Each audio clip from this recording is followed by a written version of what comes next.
5 আগস্টের পর আওয়ামী লীগের সময় গত 17 বছরে যে চাঁদাবাজির যে পরিচর্যা করা হয়েছে, যত্ন করা হয়েছে, অর্থাৎ পরিকল্পিতভাবে চাঁদাবাজিকে লালন করা হয়েছে, মাদককে লালন করা হয়েছে, সন্ত্রাসকে লালন করা হয়েছে। সেই পরিপ্রেক্ষিতে 5 তারিখের পরে আমি ব্যক্তিগতভাবে আমার বাসায় একটি স্পেশাল টিম করেছিলাম, যেখানে 2টি মাইক্রোবাস ছিল, 10-20টি ছেলে ছিল, আর আমার একটা হটলাইন টেলিফোন নাম্বার ছিল।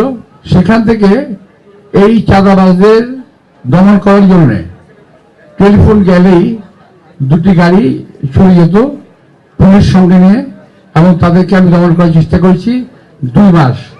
এবং এই 2 মাস খুব শান্ত ছিল। যে মুহূর্তে আমি আমার ব্যবস্থা প্রত্যাহার করলাম, তখন পুলিশের অফ হয়ে গেল, আবার শুরু হয়ে গেল।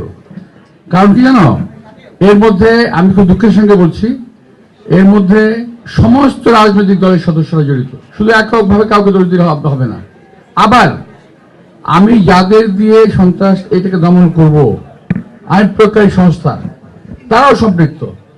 খুব দুঃখের সঙ্গে বলতে হচ্ছে আমাকে, কারণ আমি দেখেছি যখন আমি এটাকে দমন করে ফেলেছি অলমোস্ট, তখন আমি বললাম যে ওখান থেকে এই দোকানগুলো উঠিয়ে দেন, এ রাখা যাবে না, এটা করা যাবে। আমি যখন বললাম তখন আমাকে এসে বলে, স্যার ওরা কি করবে, কি খাবে।